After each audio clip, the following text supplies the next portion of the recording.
right, wake up 49er fans. Damon Bruce, Larry Krueger with you, brought to you by Sam's Chowder House. It's great to have you here. And as you can see, we have a guest, Will Ragatz, is from Minnesota. He covers the Vikings, and with the Vikings up next on the schedule, we thought it was a good time to get to know the opponent a little bit better. Will, thank you so much for joining us. Good morning. How are you? I'm good. Thanks for having me, guys. It's great to have you here. Yeah, absolutely. Fantastic to have you, Will. And it was a fantastic week one for the Vikings. And, man, it really looked like Sam Darnold was very different football player post-49ers than he was pre-49ers. He started like 10 for 10. He was throwing strikes. He was in rhythm. He's got arguably the best receiver in the game right now in Justin Jefferson, and a really good combo when Addison is fully healthy. What'd you think of Darnold in week one? And what's the talk of around the team and about Darnold, and what's the talk about, around the fan base around their new quarterback or their new second quarterback since JJ McCarthy's out for the year? Yeah, it was a really good, encouraging start for Darnold, and the Giants defense did not look particularly impressive outside of Dexter Lawrence, but all you can do is beat who's on the schedule, and the Vikings handled their business in week one against a bad team. Darnold was a big part of that. He started 12 for 12, was really efficient. He looked decisive, looked really comfortable and poised operating Kevin O'Connell's offense. And this is what the Vikings hope to see this year. They really believe that Darnold can have that Geno Smith, Baker Mayfield type of late 20s breakout in the best situation he's ever been in. With Kevin O'Connell as his head coach, Justin Jefferson, they have two elite tackles. Eventually, they'll have TJ Hockenson back, and yeah, it was a really strong start for Darnold, and it'll be interesting this week. I'm sure the talking point of his time with the 49ers last year and how that may have shaped him and helped him get to this point is definitely going to come up. I know that the rookie, highly drafted young quarterback in town is always going to be the more popular guy in town, and everyone wants to start a professional clock when they go out and they buy a new watch. They want to see it start ticking. In a weird way, though, after seeing a game of Sam Darnold, do you think it might be a blessing in disguise? Not to the Vikings overall. You don't want to, your rookie quarterback to get hurt before he's even played a game, but might it be better to this season's song, if you will, that Darnold is the guy and you're not throwing a rookie in there? I think you can make that argument, and I do really think Darnold would have probably been the guy had McCarthy stayed healthy anyways. Although his first preseason game really got people around here excited with what he showed before getting hurt in that game. But maybe it's a blessing that there isn't that noise there, where if Darnold were to start struggling a little bit, you'd hear people clamoring McCarthy, and I'm sure the coaching staff would be on their mind to get McCarthy out there and see what he can do. Now it's for better or for worse. It's Darnold all season long. The backup is Nick Mullins, who struggled last year when he was thrown out there. So this is going to be Darnold's show, and through 1 week, he looked like he's capable of handling it. Well, first of all, you get a quarterback. I don't care what quarterback and what system you're talking about, but you get a quarterback who's in year one, game one, in a brand new system, and he starts 12 for 12 and showed the kind of poise that Sammy showed Monday night. And I think if you're a Viking fan, you got to be doing cartwheels. He completed his first 12. He had a touchdown pass to Justin Jefferson. He had another one to Jalen Naylor. What's Jordan Addison's physical status coming into the second game? Is he out for the Niner game on Sunday? I would classify him as doubtful with the way that Kevin O'Connell spoke about him on Monday. And we'll hear from O'Connell again on Wednesday. We'll get the injury reports this week. But it really seems like Addison has quite a bit of soreness in his ankle. It's a different ankle than the one he injured in training camp. So he's neither of his ankles are 100% right now, which really leads me to believe he's not going to play in this game and could miss a couple games, in fact. So somebody 49ers fans may not know anything about, but should, is Jalen Naylor, who was a 6th-round pick out of Michigan State a few years ago, had an awesome training camp. He's really been a great training camp player since coming into the NFL. He's just dealt with some injuries. And he caught the touchdown pass in the opener against the Giants. He's going to be the Vikings' number 2 wide receiver in this game, more than likely. And with no Hockenson, I expect the 49ers to put a lot of attention on Jefferson, which could mean quite a bit of involvement for Jalen Naylor in this game. Kevin O'Connell's run a really good operation since taking over. What is he? He's 13-4 in his debut season. Then he gets all caught up in an Achilles injury to his starting quarterback. And of course, records go south when starting quarterbacks get hurt. Off to a 1-0 start this year. You've been covering the team for a while. What are your impressions of Kevin O'Connell? How would you sum him up? What's he like? What's he like to be around? What's his attitude? Serious, lighthearted? What kind of operation is he running over there? He seems to be pretty good at it. Yeah, the Vikings really think that they found their head coach for a long time when they hired Kevin O'Connell away from the Rams a couple years ago. They just have been so impressed by not only his on the field, acumen, his offensive guru. He's a former NFL QB, but just the leadership in the locker room. And you see the videos that the team posts of his speeches in the locker room after practice, and he's just really good at stuff like that. He really balances the right blend of seriousness and some lightheartedness, and just his ability to coach quarterbacks and to coach offense and to draw up schemes. I mean, the Vikings went 13-4 in 2022, and they weren't actually a very good team. They went like 11-0 in one-score games. But then last year, when Kirk Cousins got hurt, they started Jaron Hall, they started Josh Dobbs, they started Nick Mullins, and they were in the playoff hunt until the very end, which I think is really a testament to O'Connell. And if Sam Darnold has the type of year that the Vikings think he might be able to have, I think O'Connell should probably be in the running for Coach of the Year if it plays out that way. And again, there's a long way to go after 1 week.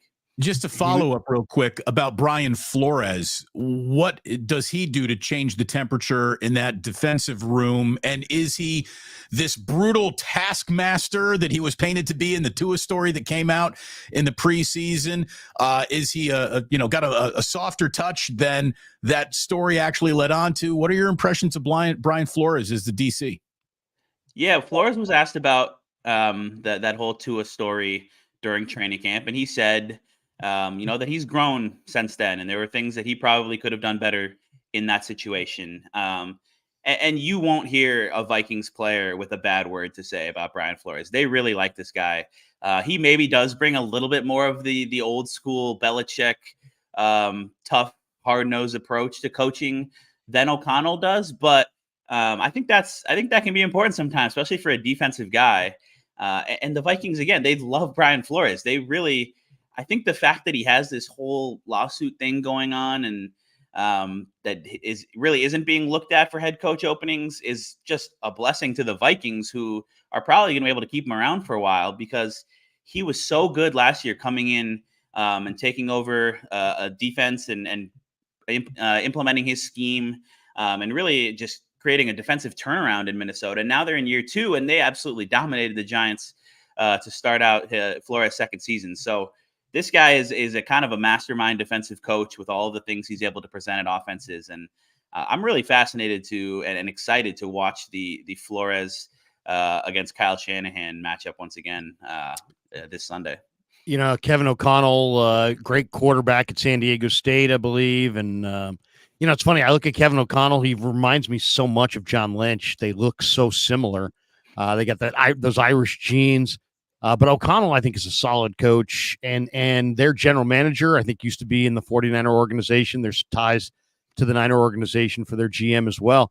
Back to the offensive side of the ball. Last week, Brian Burns was the premier rusher that Darrisaw in that Viking offensive line had to deal with. This week, it's Leonard Floyd and Nick Bosa.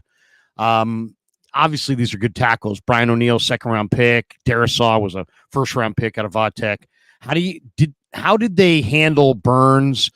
Did they combo block Burns? Did they give Darrisaw help? How do you think they'll try to block Nick Bosa on Sunday? Yeah, the Vikings might have the best tackle duo in the league, or at least it's top 3 with like the Lions or Eagles or teams like that. They really, really are good. Darrisaw is the star. He's, in my eyes, maybe the best left tackle in football, just with his consistency. And he totally shut down Brian Burns, Kayvon Thibodeau, whoever he was matched up against. Really, the Vikings let Darrisaw and O'Neill go one-on-one basically all day against those two guys, and they limited them to 2 combined pressures and no sacks. They weren't factors in the game. Now Dexter Lawrence was a major problem for the Vikings, and they had to double him quite a bit just to keep him from getting in the backfield every play. But I do think, Nick Bosa, I think, is on a different tier than someone like Brian Burns, as good as Burns is. So you might see a little bit more of a focus, maybe some tight end chipping in there. But as every time that Darrisaw and Bosa are going to be lined up against each other, that'll be must-see TV. Will, nice enough to join us here. He's been covering the Vikings, and we're getting to know them a little bit better. I agree with you. Christian Darrisaw and Brian O'Neill are state-of-the-art tackles. Much like, some complaints about the 49ers, it's interior protection. The Niners went out and drafted Dominick Puni, who started and played very, very well in his first game.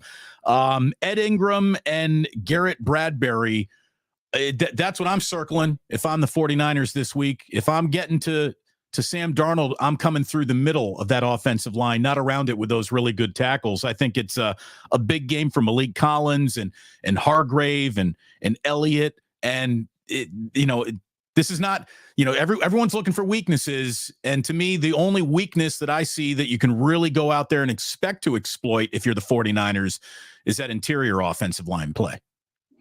Yeah, that will absolutely be a concern and a focus, I think, of both teams. And yeah, Bradbury, he's been the Viking center for a while now and just really has always kind of struggled to anchor in pass protection against bigger, powerful D tackles. And then Ed Ingram is a guy they drafted in the second round a couple years ago, and it hasn't fully clicked for him in pass protection either. And he's in a really critical year 3 to keep his job. So I would absolutely say that is the weakness of the Vikings. They're actually their new left guard, Blake Brandel, used to be a backup tackle, played really well in week 1. So that was encouraging. But yeah, those two guys, if you can get past them and you can get to Sam Darnold, that can really kind of affect things for the Vikings offense. Let's talk about the Niners offense against this Viking defense.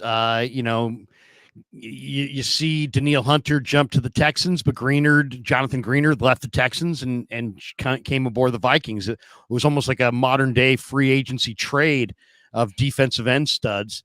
But the Texans probably got the advantage there because, man, Danielle Hunter's very, very special. Andrew Van Ginkel, though, comes over, and what a first week he had with that great pick that he just kind of grabbed out of the air. Pat Jones had a couple sacks.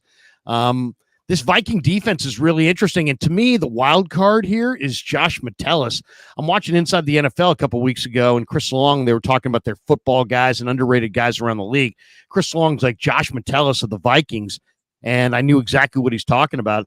This is a safety, but he might as well be a defensive end because he's up on the line of scrimmage. He's affecting the quarterback. He's blitzing. He's kind of their jack of all trades, wild card factor. How would you describe Metellus and how he's utilized within this defense? Yeah, he's kind of the ultimate do-it-all chess piece. I mean, Swiss Army knife for Brian Flores. He'll line up at safety. He'll line up in the slot. He'll line up at linebacker. He'll line up on the line of scrimmage and blitz. And yeah, he really does everything for the Vikings. And this defense, yes, they lost Danielle Hunter in the offseason. Danielle Hunter is a great player. But they got better on the whole with what they lost and what they brought in free agency, because you lose Hunter, but you bring in Jonathan Greenard, who can maybe give you 80-85% of that production. You bring in Andrew Van Ginkel, who has experience playing for Flores in Miami and really is, I think, an underrated player.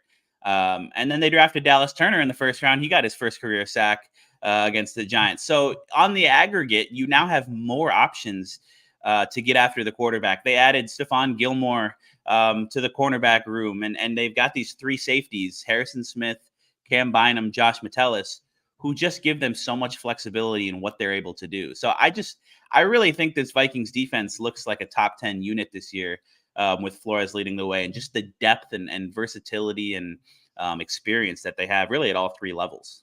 Yeah, you talk about long afternoons. I think Bosa and Floyd are in for long afternoons going up against those tackles. No matter who you are, no matter what your reputation is as a corner in this league, you see Justin Jefferson line up across from you, you are in for a long afternoon. What makes Jefferson special? He hasn't exactly had, the best quarterback play, with all due respect to Kirk Cousins, whose performance for the Falcons in week one must have left an interesting few conversations happening around Minnesota. I'd like to know what you thought of Cousins' debut with the Falcons. But what makes Justin Jefferson, I think, the unquestioned best wide receiver in football? Yeah, I think the only guy who you can even put in the conversation would be Tyreek Hill with just what he's able to, the unique aspect of his speed. But to me, Jefferson's the best receiver the game has to offer. His all-around skill set, his route running, his ability to create separation.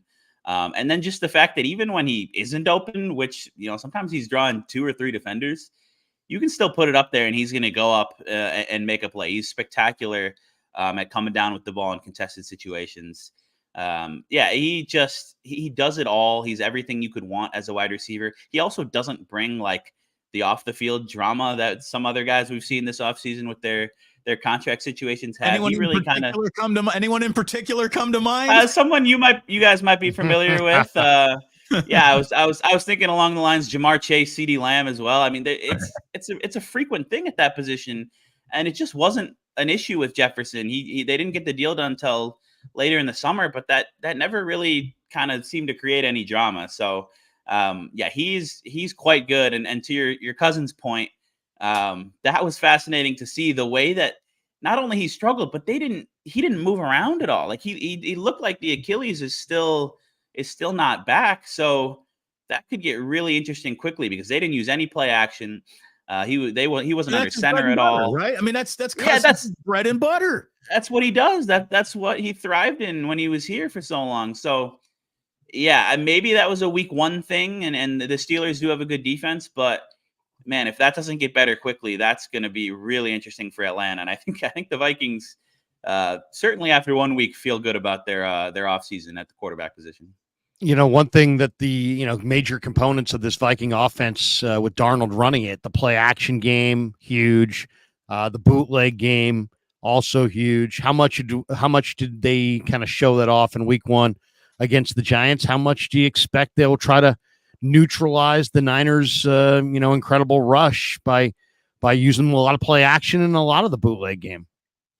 That is something that O'Connell certainly wants to do. And we saw some of it in the opener, not a ton, but yeah, the Vikings want to use some of that. And I think that ties into the running game, and the Vikings really feel good about their running game this season. That's been kind of a non-factor in the first 2 years under O'Connell. They had kind of a washed Dalvin Cook in 2022, and then Alexander Mattison was a disaster as their starter last year. Now they have Aaron Jones, who even at 29 years old looks like he has a lot of gas left in the tank. He almost got to 100 yards in this game, and the Vikings feel like they can get a lot more balance with Jones. And then with teams having to respect the running game, that will, in theory, open up a lot of the play actions and the boots and stuff like that. And Darnold does have the athleticism, maybe a little bit more athleticism than even the Kirk Cousins from a few years ago. My last question for you here today, Will, and thanks so much for joining us, man. We really appreciate your time getting inside the Vikings locker room, crawling around in this team, in this matchup a little bit. You've been an awesome resource. Thank you. When Levi's Stadium opened, it opened to varying degrees of fan appreciate, even liking the place. US Bank Stadium is opened, and everyone who goes there says this is the best stadium in football. The players have given the Minnesota Vikings the highest marks and reviews for the stadium. As someone who's in the media, what do you think about it? What is it seems like it might be the best stadium in the NFL. It looks like a monster from the outside. It is quite the stadium. Yeah, the design, everything that went into it is pretty spectacular. Those big glass windows. It's the players all like it. The coaches like it. Vikings have top-notch facilities. Even just their practice facility in the suburbs is one of the best in the league as well. They've been atop those NFLPA report cards really across the board. And US Bank Stadium is part of that. It gets really loud in there, especially night games. But I think this game, even a noon game on Sunday, coming off a win, you got the defending NFC champs coming into town, the excitement of what Darnold did last week. I think that place is going to be rocking on Sunday. And I will say, I went to Levi's Stadium for that divisional round game back in January 2020. And that's quite the stadium as well. Also, their press box food, I would say, was up there with US Bank Stadium. That's good. You feed the press. You got to feed the press for sure. I'll tell you the drum thing, the skull chant. Now, I grew up a Bears fan, so I'm predisposed to kind of hate what the Vikings do. But this skull, dude, it's awesome. It's awesome in there when that goes down and that happens. Yeah, it's pretty electric in there. They play these pump up videos and they get the skull chant going, and then of course they've like lost 7 of their last 10 home games or something like that. But they do have, I saw the stat, they haven't lost to the 49ers at home since like 1992, and I think that's like 5 or 6 games. But still, we'll see if they can keep that streak going this year. Is this, I never thought I'd see that many people celebrating and imitating a safety call, but that's what the skull chant looks like to me. It looks like safety. No. Anybody? Okay. Last one for you on my end. The secondary, Cam Bynum went to Cal. So a lot of people out here know Cam Bynum, and what a career he is carving out for himself. He is developing into a really nice player at free safety. I saw Byron Murphy was their leading tackler in week 1, which always kind of makes you wonder if there's a backstory when one of your corners is the leading tackler. But they also added Stephon Gilmore late. Harrison Smith's been there for years. Heck, they drafted Lewis Seen and wound up cutting him at the cut down. I already mentioned Metellus. What do you think of this secondary? I think it's going to be a run-heavy plan, but the Niners have an awful lot of passing weapons, Debo and Ayuk on the outside, JJ, Juwan Jennings. How do you see the matchup between the Niner receivers on the perimeter and what the Vikings have in the back end there? Yeah, I touched on it earlier, but I think this safety room is one of the best in the NFL. When they have 3 guys who can play at arguably Pro Bowl levels. Harrison Smith has been doing it forever. He just got his 35th career interception, all with the Vikings in week 1. Cam Bynum, Niners fans will remember he had those 2 interceptions against a maybe concussed Brock Purdy last year on Monday night to kind of seal that game for the Vikings in Minneapolis. And then Josh Metellus, we already talked about. He does it all. The cornerback position is more interesting, where a projected starter, Mekhi Blackman, a guy they drafted last year out of USC, he tore his ACL on the first day of training camp. That led to the pivot to sign Gilmore, who, he's getting up there in years. He was drafted in the same 2012 class as Harrison Smith, but even on his 5th team in 5 years, he's been productive. Like he just hasn't fallen off at all. And the Giants barely even targeted him in week 1. He looks good despite not even having much of a training camp. They got Shaq Griffin and Byron Murphy as well are going to be their other starters there. And those guys are fine, but that'll be important that they play well against the talented group of receivers that the 49ers have.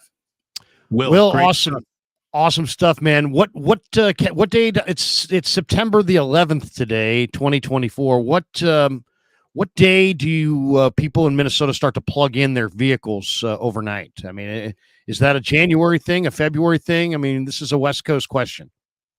Yeah, I don't know. I think maybe the temperatures start to drop definitely in November. It starts to get interesting around here. And then the December through February stretch is a tough one, but I've lived here my whole life. I'm used to it. Are you an ice fisherman? Do you fish? I am not. I'm a city kid. Okay. I don't do a whole lot of the outdoors stuff. I do like to go skiing, but I like to stay inside, go to Timberwolves games in the winter, stuff like that. In other words, we're not going to see you on a frozen pond, but we may see you at the Great Mall. You might. Well, I don't love the Mall of America. I think that's a tourist thing. Oh, okay. The real Minneapolis people don't go to the Mall of America. Is that what you're saying? Not particularly often, unless you really need to like hit 8 different stores at once or something. They do have everything. They have everything there. Teenager these days, what's a mall? They don't even know anymore. So I don't know if that's affecting that or not. Let's see. The only other like Minnesota cliche question would be about Prince. What's your favorite album? Oh man, I love Prince. So I could name more songs than, I don't know if I know the album names off the top of my head, which is sacrilegious, I know, but I'm a big fan of the When Doves Cry. I think that's my favorite track. Nice. It still And works. and anywhere in your house, will I find an Anthony Edwards jersey? Yes, there is one in my closet. Absolutely. See, I've got cameras. Hey, Will, awesome stuff, man. Appreciate you jumping in, and thanks for giving us kind of the breakdown of the Vikes. And we're looking forward to a fun game Sunday. I'm hoping for the best, expecting the worst. The Niners have struggled there, but Will, awesome stuff, man. And anything you want to promote on your way out? I know you work for the SI arm there in Minneapolis. Anything you want to promote? Your website, your Twitter, anything? Feel free. This will be the time. Yeah, I'm on Twitter. It's at Will Ragatz. And yeah, all my work is Vikings on SI. So yeah, it'll be a lot of coverage this week leading up to the game, and throughout Sunday's game. Looking forward to getting out to US Bank Stadium for the first time in the regular season, at least this year. Thanks, Will. Have a great day. Thank you, Will. Yeah, thanks, guys. There you go. We got the breakdown. Will Ragatz, and we butchered the name a couple times. Ragatz from SI.com and does a great job covering the Vikings. And I thought we got some good information there. Absolutely. Welcome, by the way, we should say everybody to the Sam's Chowder House, Krug and Bruce extravaganza, and Raphael 5629er says, good morning, Larry. Good morning, Damon. Good morning, everyone. Cheers. And of course, he says, like and subscribe, everyone. And please do hit like and subscribe. If you hit like, that just helps more people in the algorithm kind of find the stream this morning. And if you hit subscribe and click that notification bell, both on this channel and on Damon's my channel and Damon's channel, we would appreciate it. And then anytime we go live, of course, it costs nothing, but you'll just get a little ding on your phone. Hey, Damon's going live. Hey, Larry's going live. And then you don't have to miss any of our streams going forward. And we're streaming regularly, sometimes multiple times a day. Larry, so welcome. This is our third of 4 wake-ups this week. We went live on Tuesday, obviously after the Monday night game. We'll be back with everyone on Friday as I am embarking to Pasadena, Larry, going to see Indiana UCLA at the Rose Bowl. Oh, man, that's going to be awesome, man. That is going to be so cool. I'm excited for you. The only thing that could be bad is sometimes the weather in Pasadena, because of where it sits in that canyon, that sometimes there's some bad air quality there. But if you get a good air quality day, man, Pasadena is, and you bring the camera, take pictures. The outside of that stadium is just really, really incredible. Really, I felt that way about the LA Coliseum as well, but even more so about Pasadena. So it's just that is a historic venue, a truly historic venue. So I can't wait to enjoy it. Should be perfect. Tucked underneath the San Gabriel Mountains. You think of Keith Jackson. All of a sudden, it's Keith Jackson. Oh, it's going to be a barn burner here. I can't wait. I can't wait to go. I've been to Pasadena before, but I've never been to the Rose Bowl. I was even offered, you want to go see the Rose Bowl? I'm like, no, I don't want to see it unless I'm going in it. I don't want to see it unless there's a football game in there waiting for me. So I'm really excited to do that, Larry. I'm really excited. I'm going to come back, though, first thing on Sunday morning. I might be a little this could be a rough post game in Damon come Sunday, because it's going to be a long Saturday night, and I'm flying out first thing Sunday morning to be back here for the 49ers Vikings game. And man, this is not a family thing. This is this a Damon and college friends thing? This is Damon, my boy GQ, who you have met and who went to IU.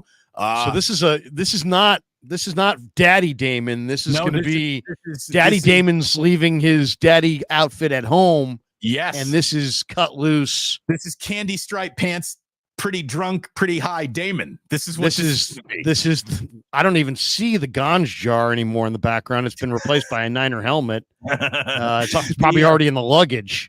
I'm telling you, it's going to be great. My boy Tom Ackerman, who is the sports director at KMOX, he's flying out for this one, and he's hooking us up with all athletic department tickets. I know a bunch of guys from the athletic department who are coming out. Trace Jackson Davis and I are figuring out how we're going to rendezvous somewhere down there. So it is going to be a really fun weekend, and hopefully the Hoosiers don't get absolutely curb stomped.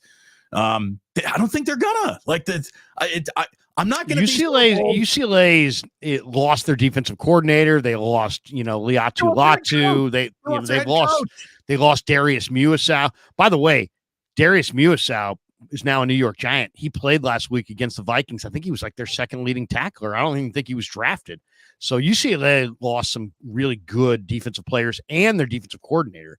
So I haven't checked out the Bruins yet this year, but we'll see. We'll see. That would be an upset though if Indiana goes out to Pasadena and gets it done. Sean Turner says Darnold in for a rude awakening this week. Well, look, I'm really, there's a part of me that wants to spend Sunday in bed and just, not come back here for the post game because I'm going to be so hungover. But I'm really looking forward to this 49ers and Vikings game. I think it's going to be fascinating. I mean, if you are Kevin O'Connell, right? If you are the Vikings head coach, you've basically had Sam Darnold move into Brian Flores' apartment or house or whatever for a couple of days this week for just any internal and institutional knowledge that he might have of Kyle Shanahan, the offense, the 49ers, what they are. I mean, Darnold knows this defense. He's practiced against them. They know him. They know him, but he knows Brock Purdy, his tendencies, his reads, this offense. And that's what I think makes this game a little bit more of a steeper climb than it would be, because on its surface, this looks like a 49er win, but there's some familiarity there. See that stat at the bottom of the line, that bottom of the screen, that country music just sent us? He says, last time we beat the Vikings in Minnesota was 32 years ago. Wow. Well, that's what 32 years ago. That's hard to, Damon, that is hard to believe. Yeah. But I can picture the Niners losing on a Christian Ponder to Kyle Rudolph pass in the back of the end zone. That was one of the losses. Last year, the Steve Wilkes genius of the zero blitz, when Purdy also threw two picks.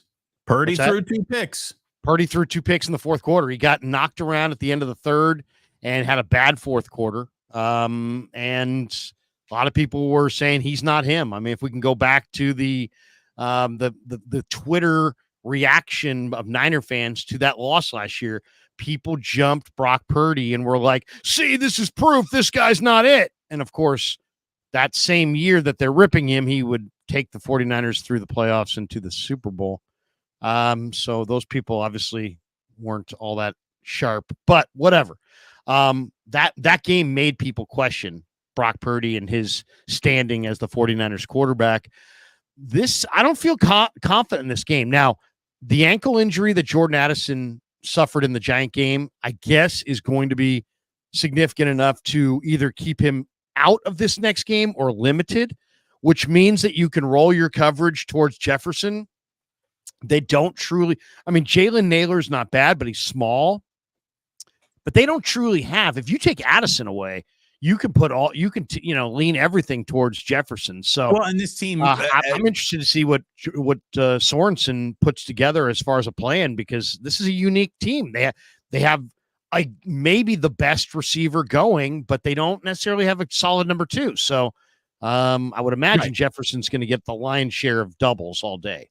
Jalen Naylor really was the darling of training camp, just as Will was talking about there, but he is not a proven guy. So let's see what that looks like. And the fact that TJ Hawkinson isn't playing in this game, I really think tips the advantage to the 49ers. Like you said, Justin Jefferson is a one-man army level wide receiver. He can beat you by himself. He can beat your whole defense all by himself. That is the level of talent that he has. But I just think familiarity with Darnold will make it a little harder to do for the Vikings this week, just getting the ball to Justin Jefferson. And here's the thing. I don't see the 49ers losing this game without Justin Jefferson having a spectacular game, right? If Justin Jefferson gets sat on by Charvarius Ward, Lenore, and this secondary in any way, I like the Niners to win this game, because I agree. Great enough offense without him. I agree. But the only thing is, don't forget Aaron Jones, who rumbled all over the Niners in the playoffs, is now here. He went for 6-7 a carry against the Giants. He had a 19-yard run, but he had 14 carries for 94 yards. So he's a concern. He can catch it out of the backfield, especially if there's no Jordan Addison. They'll probably throw him a few more balls out of the backfield. They only threw him 2 last week. They might throw him 5 this week with no Addison. To me, the big concern in this game, is I look at that Vikings defense, Damon, and they had 5 sacks. They had 12 hits on Daniel Jones. Daniel Jones is very, very mobile. But so he mentioned Dallas Turner, and I mentioned Van Ginkel, and then Pat Jones had 2 sacks, and then this kid Greenard is a pretty good player too. He had a hit on the quarterback, so he was their big free agent signing. I'm just saying they can dial up heat up front, and they've got some really good opportunistic defensive backs who gave the Niners fits last year. So I think the combination of their rush and cover, can the Niners block their rush? Can the Niner receivers free themselves open down the field against their coverage? I don't know. Though, to me, those are 2 main questions I have for the 49ers on offense. But it all could be negated, Damon, if the Niners could do what I want them to do, which is pound Jordan Mason again for a second week. But I don't know. I mean, do you think Jordan Mason can run it back? You going rental car 2 weeks in a row on Jordan Mason? Well, I mean, I think Jordan Mason, one, what you saw on Monday night is real, right? He's not accidental. It's not like, oh my God, that's a freak. No, that's not a freak. That's what this kid can do. This kid's gone for 5.5 yards a carry every game that he's ever played in the NFL. I mean, that's what he does. I mean, yeah, that's kind of what he does. So my whole thing is, how did he come out of the game? Like we talked about him, and the focus in the post game, Damon, was on, when did you know you were gonna start, and that whole controversy. But none of it. A lot of the questions should have been about, like, man, how does your body feel? I mean, you just took a ton of carries, but you know what? He's a young kid, and if he comes out of this game healthy and he's feeling good, man, I'd love to see them go heavy, 55-45, 60-40 run pass with Mason getting the lion's share of the carries. I'd love to see it, just run it right at these Vikings. Well, and maybe you ask Patrick Taylor, who played for the Green Bay Packers, might have some institutional knowledge of the Vikings and is more familiar with that matchup and playing in that stadium. You ask him to do something. He wasn't asked to do anything in week 1. Maybe ask him to do a little something this week. Les Debo, I think, as a running back this week, is going to be ingrained into the game plan. I love Patrick Taylor, by the way he looked at them in that final preseason game. Yeah. And if you look at this kid at practice, dude, he's a horse. I mean, Patrick Taylor Jr. is a big body guy. I would say he's about 6'1", somewhere between 215 and 220. He runs with good body lean. He's got some moves. I mean, he's a pretty athletic big back. So, yeah, I wouldn't mind seeing him. The one thing that concerns me in this game is the fact that Jonathan Greenard and Andrew Van Ginkel come off that edge as outside linebackers like pass rushers. So it is going to be Trent Williams, you do your job, but this is going to be Colton McKivitz. You are on, peripheral vision red alert, because you got outside linebackers who this team uses as pass rushers, because outside of, basically outside of Harrison Phillips, this defensive line is not going to eat your lunch. It's not.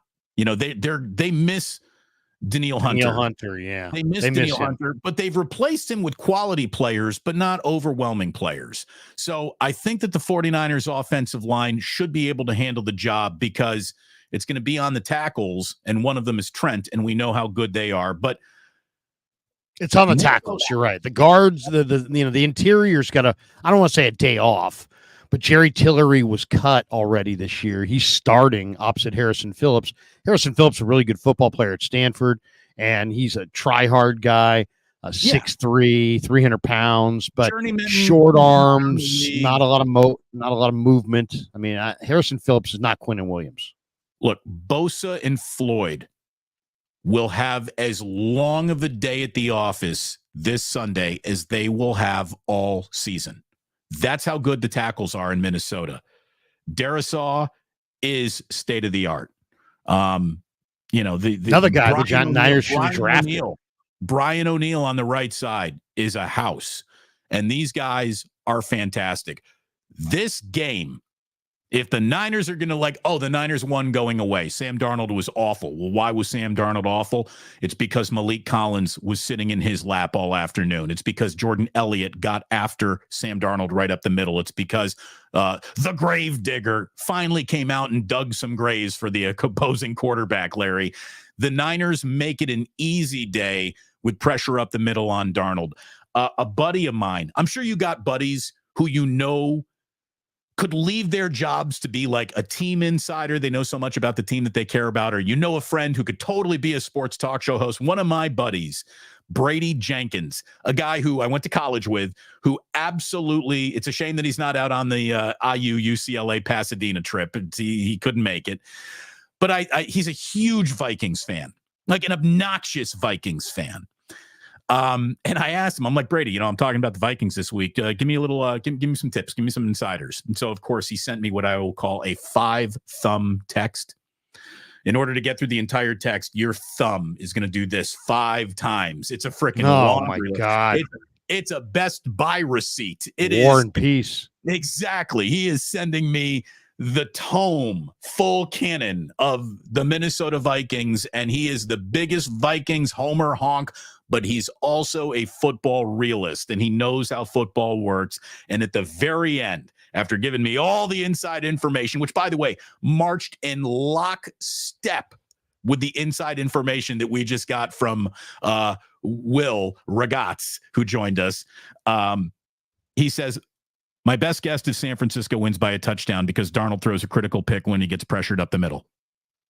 And that's how he ended his 5-thumb text. Well, it's so funny that he said that because touchdown better in this game. Yeah, I think the 49ers, I like the 49ers to win this game.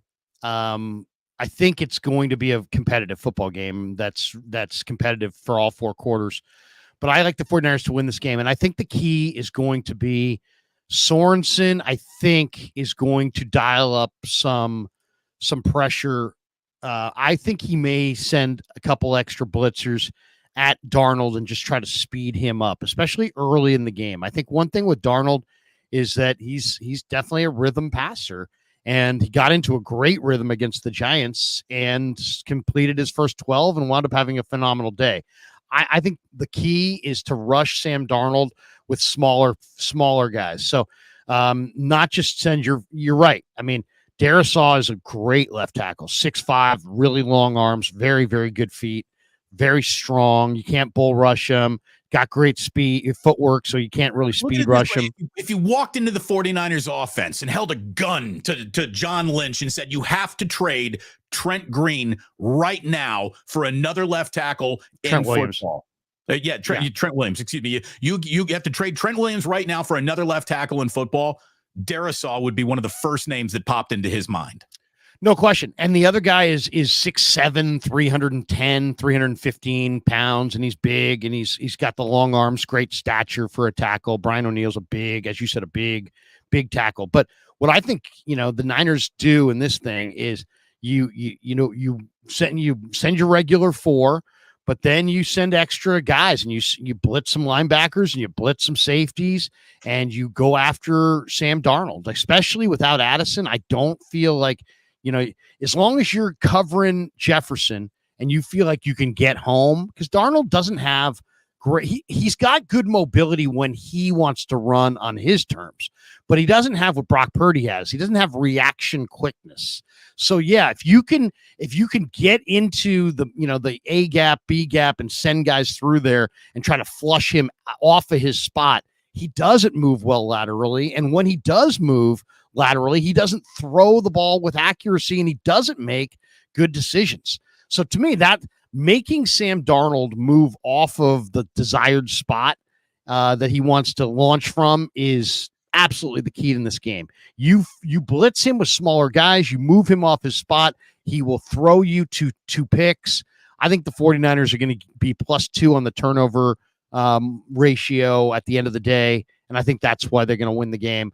I'll say 49ers 31-21 in a game that's more like, more like 23, more like 24-21 for most of the game, and the Niners get that late score to make it look like it was a one-sided game. 31-21 31 for the Niners, but I think it's 31-17.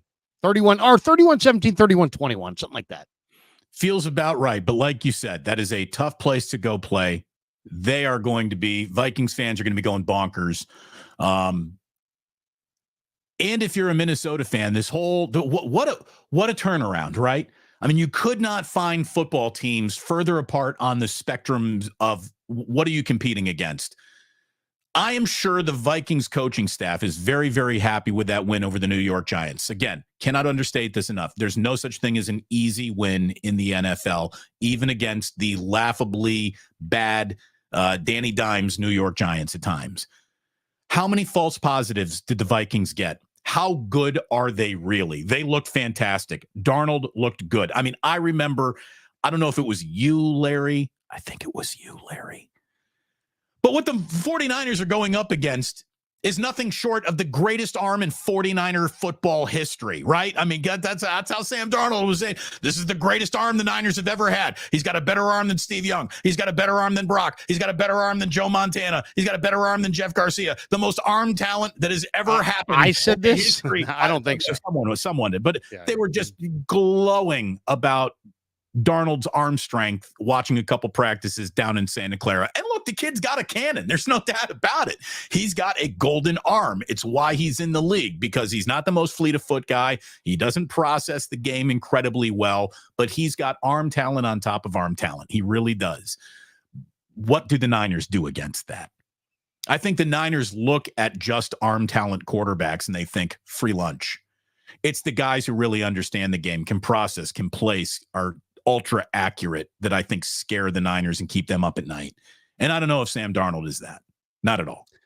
Well, I think Sam Darnold he's a guy that if he's played most of his NFL career. I mean, he played his entire college career on his terms. And when I say that, I mean, we're getting confirmation it was Cobra. It was Mayoko who said that Darnold had the best arm he ever saw. Yeah, well, yeah. I mean, and no, he said that he had heard from somebody with the Niners had said, the greatest arm talent of any quarterback in Niner history. That's, I think, what he said. I don't think he has better arm talent than Kaepernick. I mean, Kaepernick threw lasers. But whatever.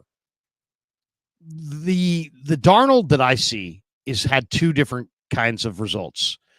At SC, no adversity, and he played the game on his own terms.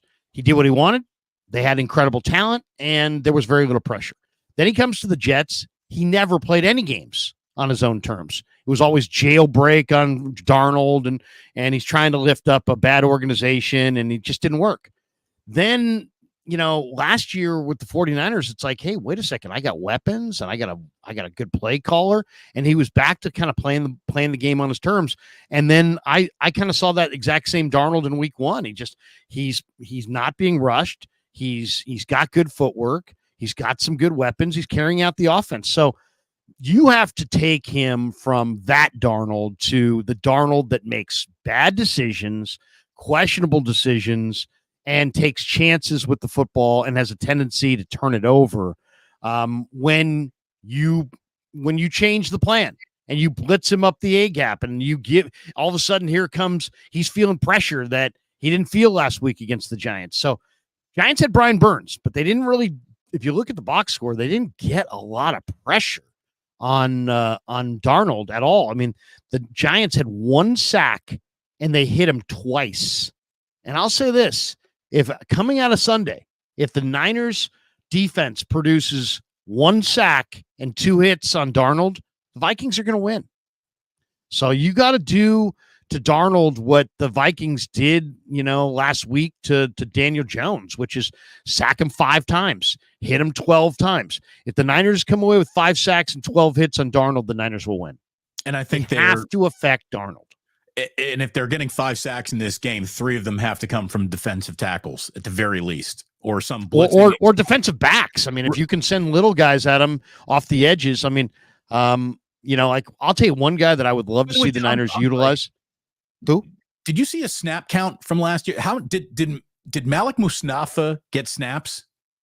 Defensive snaps? I know he got some special team snaps, I think, but did he get Did he get defensive? He played, but I mean, he was active and he played, but I don't think he got defensive snaps. Because Malik Mustafa is a guy that I could see being, sort of like hidden as a nickel, and then he's coming. Right, because he's a great blitzer. I think you asked for snap counts, right? I'm seeing if I can find you some snap counts. Matt Barrows is usually that's the column that I look for from Matt Barrows every morning, a day after. I didn't see it though this week. He usually does a snap count column. Yeah, that's probably coming today, my guess. I usually get it off NBC Sports Bay Area. Mayoko usually puts it out there. The snap count, who played what, and that kind of thing.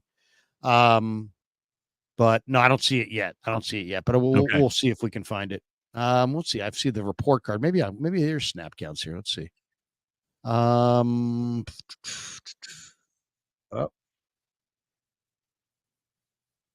Hold on. Now I got a commercial playing here. There we go. Get rid of the commercial. Snap count. No, not yet. Okay. Well, I mean, so it's probably coming today. Matter, but yeah, I mean, I think you got to. It's not going to be Nick Bosa. This is the weekend where I'm telling you Nick Bosa is not going to probably have a sack. Right. Well, and here's the other thing that we haven't really talked about. The 49ers went up against a Jets defense that has to be one of the top 5 defenses they will face this year. And despite the fact that they had to settle for 6 Jake Moody field goals, they still scored 32 points.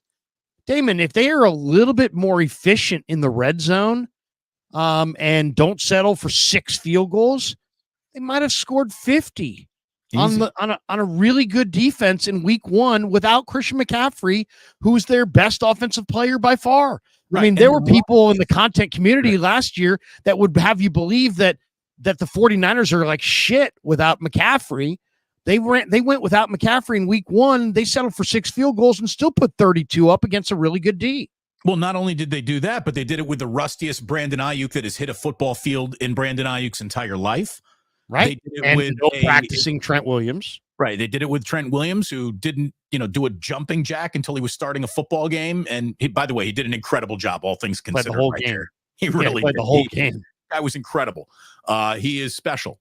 There's no doubt about it. But I did call him Trent Green before, but again, I told you I'm going He's to a one of Indiana. one. I'm going to Indiana, UCLA. I got Indiana former quarterbacks in my mind. Trent Green went to IU. So sorry. It's funny. I thought of Trent Green just yesterday, Damon. Did you see the video of the morons who closed off the bridge to spin their cars out? And the guy who got hit by the car while he was not even looking.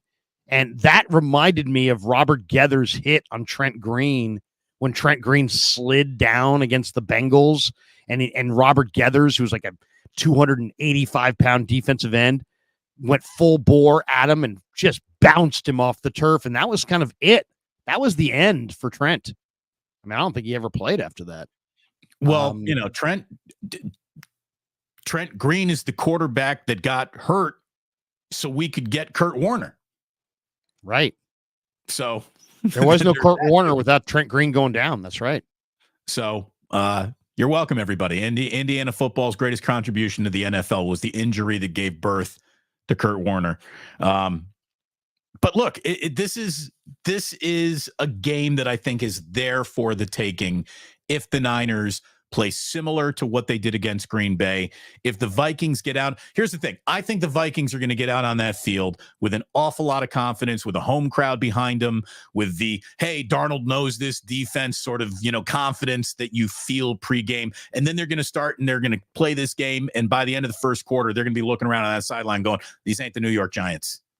Holy shit, these ain't the New York Giants. And I think that the 49ers should be able to win in Minnesota, like you said, for the first time in 38 years? 32 years. That's unbelievable. Years. As long as there isn't a turnover party, as long as Brock doesn't throw the 2 picks, and as long as you're not calling 0 blitzes at the dumbest time you've ever seen a 0 blitz called in a football game in your life, I think the 49ers win this game. And again, stacking early wins is how the 49ers win a 1 seed. Do you remember last year's Niner Viking game? Do you Yes. remember it? Yes. I don't know that I've ever seen Kirk Cousins play a better game than he played that night. Oh, he was awesome. He was absolutely the greatest. Every single pass, the Niner defense was just a step slow all night. Every single, it didn't matter who he was throwing it to. He just kept completing pass after pass after pass after pass. And then they made a terrible decision. Steve Wilkes made a terrible decision at the end of the first half. That gave the Vikings momentum going into the dressing room. Obviously, that upset the Niners. Cousins carved up the Niners in a fashion that you don't see very often. Oddly, remember when Ryan Fitzpatrick came in with the Dolphins? We talked about that. Yes. He tooled up the Niners, and it was like the greatest. The Brian Allen game. That was Brian Allen. And the story was the Niners were thin at corner. They signed Brian Allen off the street on Wednesday. And, he played on Sunday, but I can remember it like it was yesterday. Coming out of each huddle, Ryan Fitzpatrick, I've never seen this in my life. Coming out of the huddle, Ryan Fitzpatrick pointed at Brian Allen. Like wherever Brian Allen was, that's where the play's going. And he's like, and then they would throw it there. He'd point over to this, and then he'd throw it there. He's like, they targeted this guy and got in his head and forced him off the field and ended the Brian Allen experiment like 25, 30 plays after it began. It was stunning. It was stunning to see. I mean, you see it in the NBA sometimes when some guy who's no good on defense is brought into the game, and then they're going to, hey, let's go ISO, down low on this one guy and force him off the floor, Jimmer Fredette, or somebody who some small guy who can't defend. Let's just toast this guy until they take him off the floor. It felt like that. I mean, it was like, let's go at Brian Allen, this practice squad corner, until the Niners literally have to take him off the field. And it worked. They destroyed the Niners. It was a sports can be cruel moment, and it was a cruel moment for that guy. There's also a game, and I can't remember, I don't think it was the NFC Championship game, because that was close, against the Rams, where the Rams came out and Stafford just carved up the 49ers. Like he was 21 of 23 or something ridiculous like that. And the Niners still won that game, but that was one of the, I think that was the game where Debo had like his best rushing day of the year last year against the Rams, and through the power of Debo Samuel and the fact that SoFi Stadium really is Levi's South, the Niners won a game, but man, Stafford started great that day. And that was one of the all-time, you're getting carved up by a superior quarterback games that I had seen. That's not going to happen this weekend. I don't think there is and Sam Darnold carved up the 49ers. I don't think that's going to happen. No, he's not. Cousins was in that offense longer. He had a better, he was more in lockstep with his guys than Darnold is. But hey, once again, Darnold, it's all about rhythm. If he gets a rhythm early, it's going to be a long day at the office. If they can take him out of his rhythm early, it's going to be a very one-sided game. M. Patel says most reports say it's unlikely CMC plays. I would say good to that. Itchy says let's get Garendo some snaps. I wouldn't mind that either. What do you think, Damon? Do you think it's time to see a little Garendo? I mean, it's a 53-man roster. There aren't a lot of – there's nowhere to hide. You know what I mean? It's like you got to have – everybody on the roster's got to be able to go. So if you got Garendo there, he can't be some kind of, future – size, speed project guys. He's got to man a role. So I don't know what role it's going to be. I want to see Patrick Taylor before I see Garendo. I do too. I agree. I want to see Patrick Taylor has better instincts than Garendo as a runner. By the way, Sean Turner saying Mustafa 0 snaps on D game 1. Yeah, so maybe game 2. Maybe they play him and more comfortable playing him in game 2. By the way, welcome, everybody. It is great to have you here. It really is. Thank you for hanging out with us on another Wake Up. Damon Bruce, Larry Krueger. Like and subscribe. This is a channel that is being, this is on both of our channels right now. So if you're watching over on Larry's channel, if you could sprinkle a little love over on mine, you vast Krueger audience, I would certainly appreciate a like and subscribe from you. Anyone who's watching this on my channel, go over and like Larry and look at Sam's Chowder House. You're playing the Vikings, so I'm just going to tell you, dig, if you will, the picture of you and I engaged in this paella. Look at that. The sweat of the hot butter covers me. Can you, my darling? Can you picture this? Little Cipino. And if you're watching the show, Wake Up, which normally comes at you every single morning after 49er football, this week is coming at you on Monday because we normally do Monday. We did a kind of a lead in.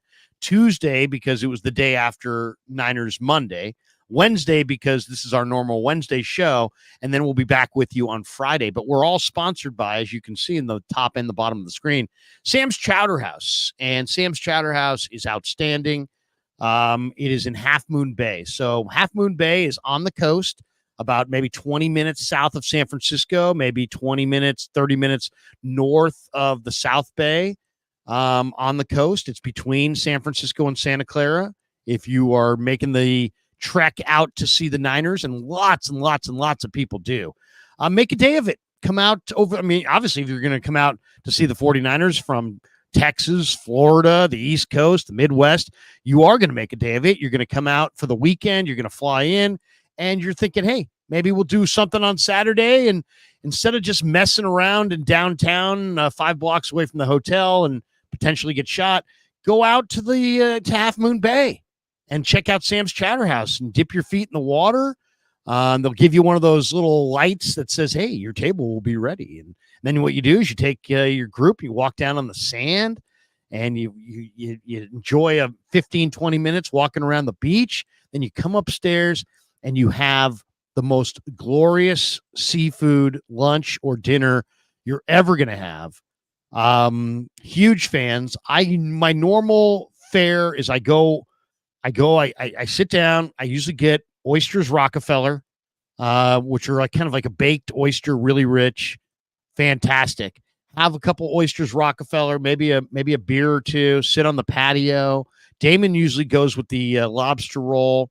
I like the bacon wrapped scallops stuffed with crab. I mean, over mashed potatoes. That might be a perfect meal right there.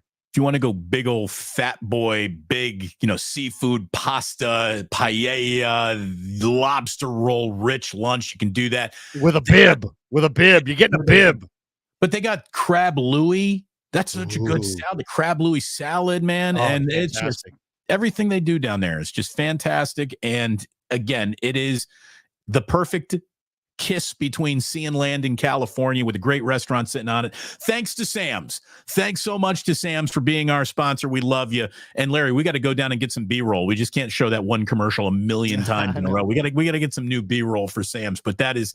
We will. What we'll do is we'll go down, we'll have a little lunch, we'll film it, we'll get Kev to kind of enter it into the StreamYard so we can fire away not just the same video, but maybe a little personalized video of us actually eating our oysters and drinking beer. Larry, we need to have like the oyster Rockefeller. We need to do like the champagne New Year's Eve arm locked oyster Rockefellers. With the tiny little, they give you the tiny little fork too, so you can get in there in every little nook and cranny. And you'll see me. I'll pick up I'll do one of these, Damon. Look to the left, look to the right. Just make sure nobody's watching me, and then I'll slurp it. Do the slurp. Slam the oyster right out of the shell. The shell. Oysters Rockefeller, I am down from day one. Like the raw oyster, it's still, here's the thing. I like raw oysters, but who like raw oysters are so adamant about loving it. I don't want to just like a raw oyster while you can love a raw oyster. So I leave my raw oysters for the others who appreciate them more because I'm just a generous giving guy, Larry. I went to the Water Bar in the city and had some raw oysters with my good friend, the NFL agent Steve Baker, a year ago, and it tastes like they just pulled it right out of the ocean. A raw oyster, it has that taste of the sea. The baked oyster, when you throw in garlic and butter, it's like a little bit of spinach and some Parmesan, and it's magical. By the way, so just so you know, JJ Rader, who's the official sponsor of the Ganja Jar, has this for you here. A Water Bar is dope. Chef A says this, but let me go to JJ Rader. Here he is. Larry with a bib and a juice box. Invader 49ers is not a fan of oysters. Really? That is an acquired. It is kind of an acquired taste. It's absolutely it is. I hear you. But I mean, I would dare anybody to have a Sam's Chowder House oyster Rockefeller and tell me you don't like oysters. You know what? A lot of things that you'll get a bad oyster, or you get a really sandy or a gritty oyster that'll turn you off. You ain't gonna get one of those at Sam's. They know what they're doing. They got like master oyster shuckers. What Paul seriously on oyster? If you go to the wrong seafood place and get and have an oyster, and it's not good, you're gonna have stomach cramps and stomach problems for like maybe days, because that oyster is going to go slowly wind through your entire intestines. We don't need any more breakdown of what's happening to that oyster, Larry. We know. It takes a long time. I can't even imagine the army of guys that they have in the back who are just cracking shells and shucking oysters and getting lobster out of lobsters and getting crabs out of crabs and opening oysters. It's an operation. Clams. I mean, it's the best. Go to Sam's. We love you, Sam's. We are so proud to be your ambassadors. We truly are, and we can't wait to get down there and not only get some more B-roll, but to eat like a couple of fat boys wearing bibs, drinking juice boxes down on the sand. We really are looking forward to that. Back to the Niners. Is it me, Larry, or is Christian McCaffrey's injury getting worse when it's supposed to be getting better? It's been officially upgraded to Achilles tendonitis. Remember, it went from calf strain to calf strain, Achilles strain. Now they're saying it's Achilles tendonitis. So it just keeps on getting a little bit worse the more we hear about Christian McCaffrey. Riddle me this, Batman. Do you think we see him? I'm going to put it out to week 4 right now. We know he's not playing against the Vikings. Do you think he goes the week after? Maybe the week after? Maybe Christian McCaffrey is unceremoniously on injured reserve right now, which is why the league might be a little bit angry at the 49ers for their injury designations and all of the stuff that JP Mason had to go through on Monday night, talking about when did you know? It really wasn't JP Mason's fault for not knowing or knowing anything when he knew it. They want to prepare him. But maybe the Niners have not been completely forthcoming on the severity of Christian McCaffrey's injury here. Well, I don't know about that. I don't know if they're forthcoming or not. I don't know the severity or not, but I will say this. They went, when he got hurt, it was a calf. And when they updated the injury, it was a calf/Achilles. And now it's an Achilles tendonitis. I would say let's just back away for a second and talk about this in just very frank terms. I don't think that we know like what he's got, what has he got for this season? Is he one play away? Is it dangling by a thread? These Achilles things, is it a red ice? Is it another Dre Greenlaw situation? Well, Dre actually tore the other Achilles than the one that had been causing him pain, which always is scary then as well. But yeah, I would treat this like he's not on the team. And when I say that, what I mean is you're in your Super Bowl window. I would hold off on using him as long as I possibly could. I would try to fortify my running back room and go with other guys. Come on, man. You got Debo. You got Ayuk. You got Kittle. You've got all kinds of other guys. You've got now another young back in JP Mason. I'll tell you right now, if JP Mason tomorrow was hurt and they had to go into this game on Sunday with Keyshawn Vaughn, I've got confidence in Keyshawn Vaughn. He is an NFL back. He's a good back. He's better than you think. They probably ought to pick somebody off the waiver wire or off somebody else's practice squad. I looked at every team's practice squad last night, just kind of wondering what the inventory of backs looks like. I found 10 good running backs on other teams' practice squads. There are 10 good running backs out there that are right now could be 49ers tomorrow if the Niners wanted to pluck them off of another team's practice squad. I can't remember exactly the number, the stat, but I think Troy Aikman on Monday Night Football said that, there was a touchdown that was scored, and they brought up the fact that Kyle Shanahan has had more undrafted running backs score touchdowns for his offense than any other coach in football, like 40 touchdowns coming from undrafted guys. So I'm not worried. I don't think anyone should be that worried about the 49ers running back situation. It is a little bit of a plug and play. Like I don't think that that's as true for quarterback, but there is something to Kyle can get just about as much as humanly possible out of any running back that he finds, which, makes the Carlos Hydes and the who's the other guy? Trey Sermons. Those are so disappointing because those guys were selected high, and you'd think that they would totally click and hit, and they didn't. So it's not guaranteed. No, it's not everybody. It's not every back that runs in this system is gold. It's that Shanahan does a real good job, and the Niner personnel department does a real nice job of identifying backs that potentially can succeed. Now, they generally go for speed guys. Mason's one of the few guys that's actually not a speed guy. I think he runs like mid 4.6s, but he's a powerful runner. But just looking at other practice squads, I'll give you 10 names here.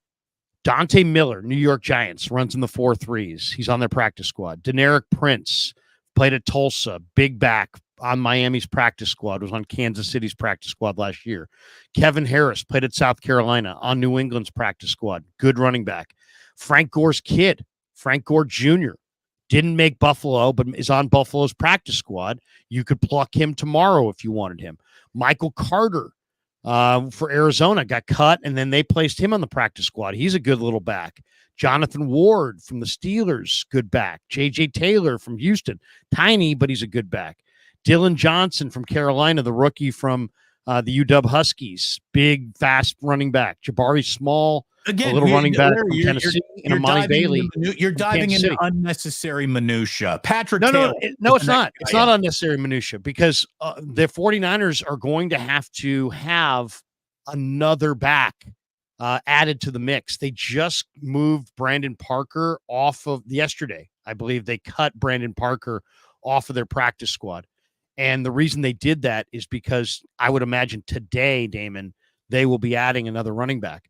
And that running back will either be somebody they picked off the street, somebody they had in camp, i.e. Matt Breida, and that's who I would guess it would be. Maybe Breida comes back today, or it could be one of these 10 guys off of another team's practice squad. You can take, each team can protect a guy or two, but if they aren't being protected, and they're on your practice or on another team's practice squad, you can pluck them if you have a regular roster spot for them. So we'll see. All of those options are available. But you gotta, the one thing about running backs, when you run out of them, it's kind of like a car that no longer has tires. You gotta have a guy. I think it's proven though that Shanahan can win with a lot of different guys. But I mean, look at Dallas. Damon, Dallas doesn't have a back right now. They've got Ezekiel Elliott, and they've got Deuce Vaughn, and they've got Rico Dowdell. I mean, I don't think any of those guys are as good as J.P. Mason, who's the Niners' second back. So you got to have a running back. That's the bad news. The good news is they're plentiful, and it seems like there's many, many options out there. So we'll see where it goes. But they're definitely going to pick up a back, I would say, probably before dinner time tonight. So let's call this segment buying time for McCaffrey. He's not playing Sunday. So that's 1 week. We just bought him right there. Game after that against the Rams down at SoFi Stadium. I don't know if you need Christian McCaffrey for that game. And September 22nd, given the way that this is, sort of unfolding, he's probably not back for that game. September 29th, the New England Patriots. Well, there's a game you don't need Christian McCaffrey to win, so you wouldn't want to play him there. I would like to maybe see him back against the Cardinals on the 6th, but that's another one of those games where you can just say, look at the opponent, look at who we are. Can we buy an extra week of Christian McCaffrey rest right there? Maybe you can. So now it's October 10th. October 10th. That's the Thursday nighter against the Seahawks, is it not? Is that October 10th is a Thursday nighter? That sounds right. That sounds right. Yeah. So if Christian McCaffrey can come back October 10th on a Thursday night, that would be great because you're up in Seattle, and just by definition, that ain't an easy game. Then you get 10-day layoff for McCaffrey to then reevaluate and possibly get ready for the Kansas City Chiefs. And obviously, you'd want Christian McCaffrey to play the Kansas City Chiefs. That's as big of a game as the Niners are going to play. And then the week after that, it's the Dallas Cowboys. So when the gauntlet starts with that Seattle game, if you could play McCaffrey that night, you get a 10-day rest for him, which would probably be good coming back from an Achilles tendonitis issue. I'm going to push it out right now, Larry. I'm going to say he plays the Seahawks game. That'll be the first time we see him, October 10th. What week is that, Damon? That is, what week is that? So this is 2, 3, Patriots 4, are week 5. 4. How many games after Patriots is it? 2 games. It would be week 6. Yeah. So you're basically saying, give him a month and a half off, a month and a half break. You could put I him think on that's IR smart today. You could put him on IR today and have him back for that game. There's a problem though about that. Now, if you put players on IR, I believe, and I don't have the rules in front of me, but I believe the rules are that you can only have 2 guys go on IR and actually designate them to designate for return, but only twice. So, give you an example. I'll give you an example of the Niner IR situation right now. They have Kalia Davis on the IR, right? I think based on what he looked like in the preseason, they'd love for him to return. Okay. They also have John Feliciano on the IR. He potentially could return. They also have Ambry Thomas on the IR. He could return.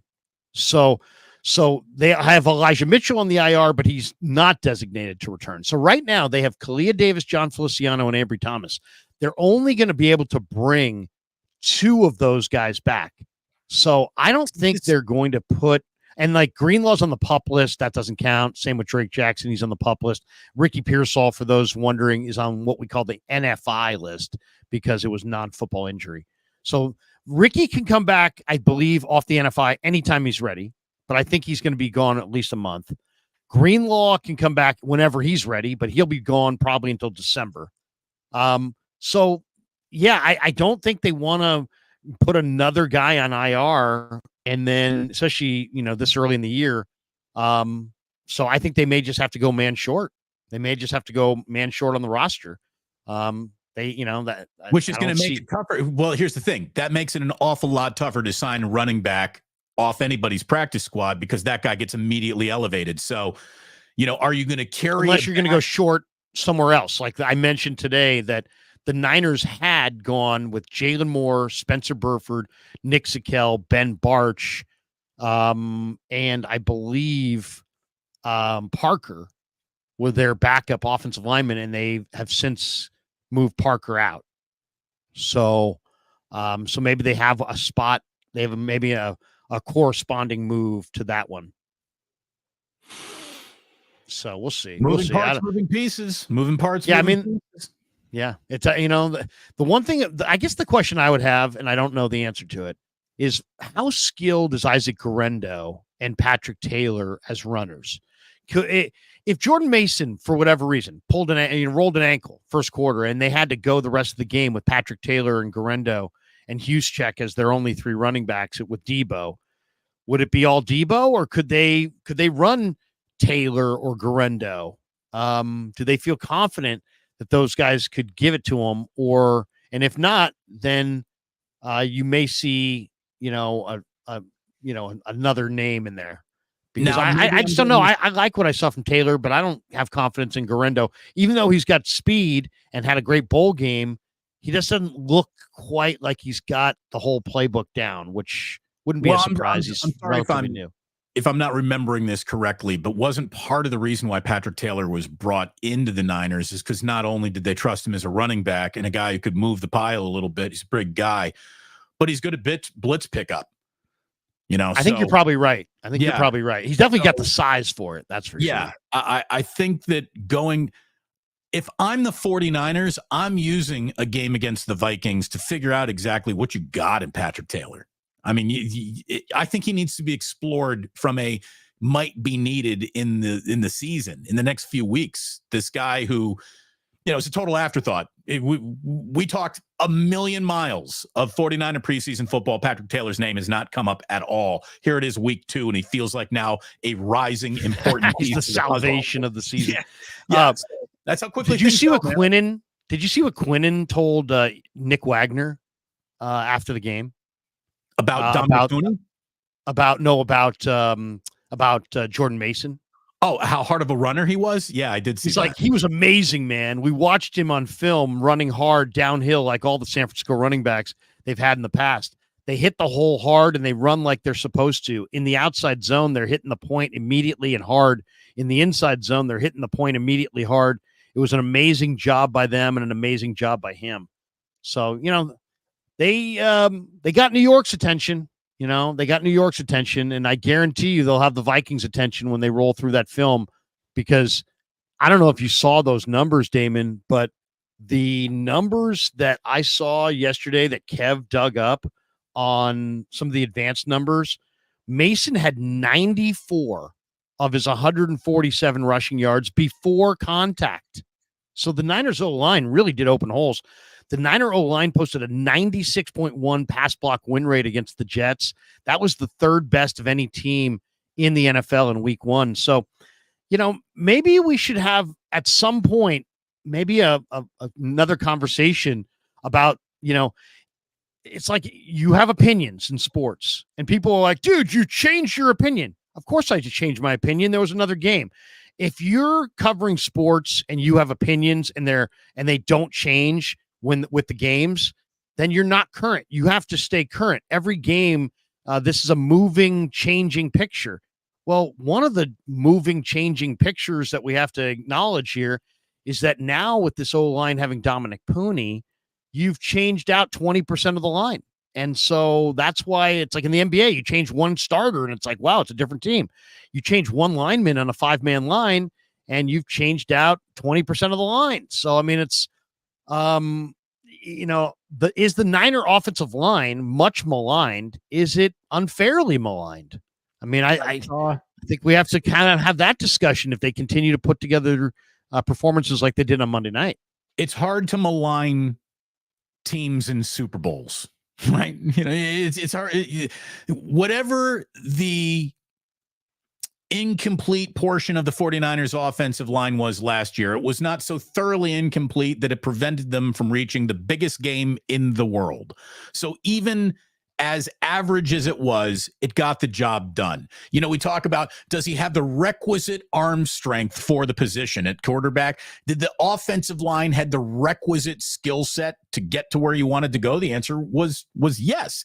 But then you also saw it exploited by the Chiefs in that Super Bowl. So you come back, you draft Dominick Puni. I saw this. It was a retweet of Steph Sanchez. You know who she is? Yeah. The content creator. She's done some promotional videos for the 49ers too. She forwarded another person's information. I saw it from her. It's just a 1-game sample size, but the 49ers ran to the right on 64% of their running plays in week 1. In 2023, they ran to the right the least amount of times of any team in football, and you knew why, because you had McKivitz and a good luck with that right guard. On the left side, you had 2 earth movers in Aaron Banks and Trent Williams. So they ran to the left so much that they ran to the right the least amount of times in all of football.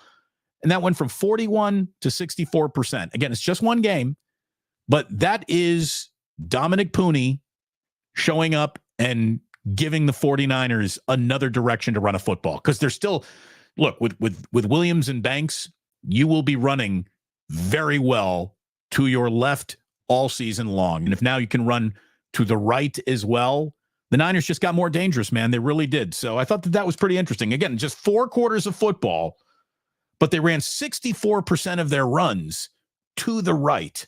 Now, I don't know if that was to, because they really liked what they saw out of either the matchups or Puni over there, or they didn't want Trent Williams to overwork in run blocking on the left side. I don't know how much that'll change against Minnesota, but I thought that was pretty interesting. No question. Well, I mean, and come on, you got to be, you have to keep defenses honest by putting on film. You can't have a 95 to 5% left run. You run left over right in short yardage. Otherwise, you're just going to have a bunch of defenders sitting over there waiting for you. So you got to show some balance, run pass, but you also got to show some balance short and long. You got to show some balance, right and left. I mean, you got to mix it up, and the defense has got to, be somewhat surprised. They can't know where you're gonna be every time and where you're gonna run. So yeah, I just love that Puni seems like he's like a 23-year-old guy going on 33. You know what I mean? He seems like an old soul. You talk to him. He's very poised. He's really smart, but he's not just like a lot of rookies do what they're coached to do. And then that's all they do. And then if somebody else gets burned, it's like, well, they'll help out, maybe sometimes, and other times they won't help out as fast as they should.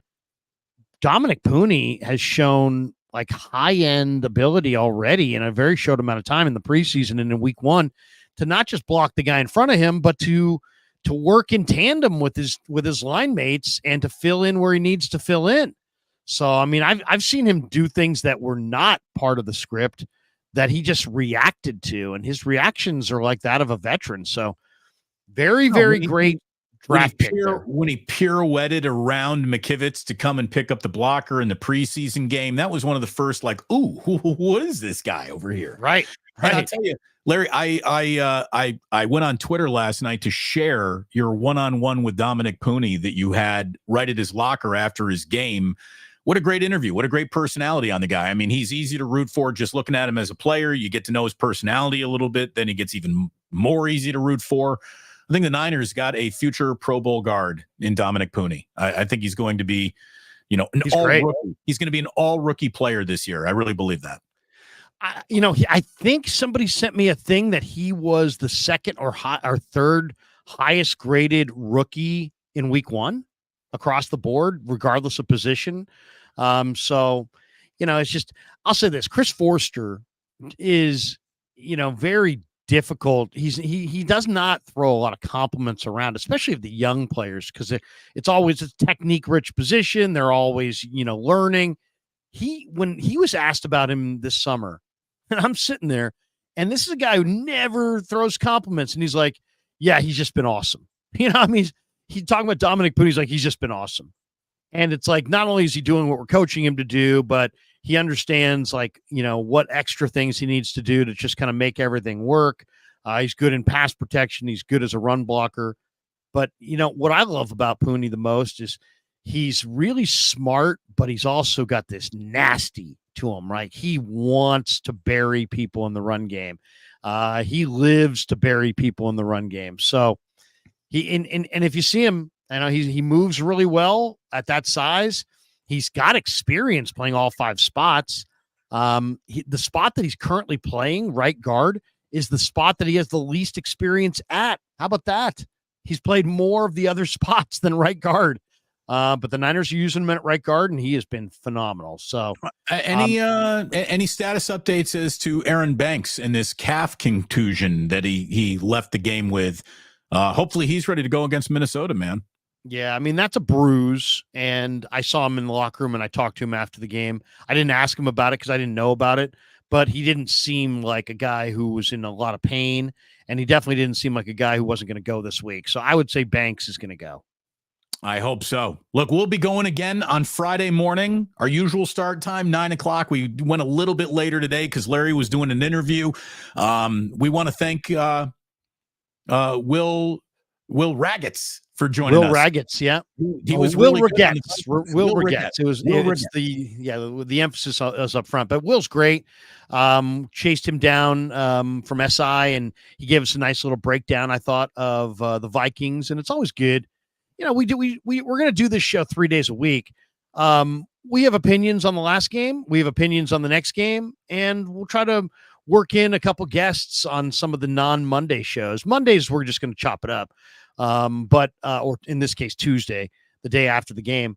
But for the Wednesday show and the Friday show, we will be introducing behind enemy lines type guests and getting you guys a little bit more familiar with the opposition in the Wednesday and Friday streams. So look for that throughout the season. But I thought Will was really good. I thought he was excellent, and I'm glad that we could chat with him earlier. We're going to be looking for football guys who want to be a football guy. Dan Serrano says there's 450 people watching. What he really meant to say is there's over 1,500 people watching. Only 150 likes. But that's from 1038. Everybody hit like and subscribe. If you hit like, that just helps more people find the video, find the stream in the algorithm. So if everybody could, if you're one of the 1,500 people watching, if you could hit like, that would be awesome. If you could hit subscribe on both channels, that would be fantastic. Each and every time we go live. After that, you'll be alerted that we're going live.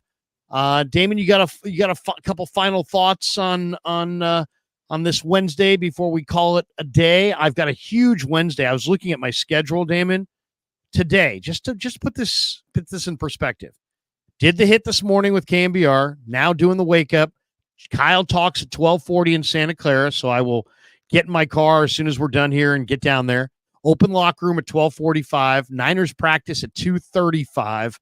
Niners Nightly tonight on KMBR. Pete Bursich, the color analyst for the Vikings, is going to stop by tonight. And then Paulie Mack's going to join me tonight at 8 o'clock for his second stop by on the channel. We're trying to get Paulie going. So big day. Got up early, going to stay up late. Lots of videos. Kev told me this morning that we had 220,000 views of the Krug show yesterday. So wow. 220,000 views. Even that surprised me and him. So we had a video that popped off. But thanks to all of you guys, because you guys are making the Krug show, the monster that it's becoming. We're close to 50,000 subs. Everybody hit like and subscribe here. Hit like and subscribe over on Damon's channel. So there you go. There you go. Check it and check me out tonight on KMBR's YouTube. Won't be on the radio tonight, just on the YouTube. Pete Bursich in the 6 o'clock hour. And very whatever nice. I can get from the locker room, of course. What we've been putting it together. It's been a couple of weeks trying to find the right night. And he even told me there could be something that pops up. But if nothing pops up tonight at 8:30, I'll be going live with Dave Lombardi. He and I are going to be doing a little Bruce and Lombardi Niner conversation. Few other guests coming up in the next couple of weeks. Larry and I will be back at it on Friday for Wake Up as well. Say hello to Paulie Mack for me. I can't wait to see that guy pop up on YouTube. I had him into the studio right away, right after he got let go by KMBR. I love Paulie Mack. So give him my very, very best. Absolutely. And best to everyone. Have yourself a great Wednesday, and be looking for more stuff later tonight. Like and subscribe and all that good stuff, and have a good one. Get out. Okay. Get out there and enjoy this great summer warm weather that we have here in NorCal in September. Today, actually on a serious note, today is September 11th, and obviously we all know what happened 20 plus years ago on September 11th. So it's a solemn day on a lot of fronts. Keep the people that are no longer with us in your mind and in your hearts. And for Damon, I'm Larry. Have a great day. Have a phenomenal Wednesday, wherever you're at. Thanks for watching us on Wake Up. Join us on Friday for the next edition. Until then. Sam. Thank you, Sam's. Thanks to Sam's Chowder House. And maybe, how about this? On the way out, how about it? Let's just, one more time for good old sake. Oh, look at that. If you will, the picture. Look at that. Look at Sam's. All those people are hustling. People. And there it is. There's the star of the whole show. Look at that loud star of the show, ladies and gentlemen. Look at the butter. The paella. Oh, the paella. Ooh. Oh, the cioppino. The cioppino. As you absolutely know, Tate and I, we live a vegetarian life, but I'm telling you, I'm thinking of a little pescatarian. Maybe if I get down to Sam's, I'm going to go ahead and maybe just have one oyster. I got it, temptation lives among us. Drive down the 101. Drive down the Highway 1, get on the coast, go down, see Sam. I love the Chowder House. I've always have. I put the top down on the Miata.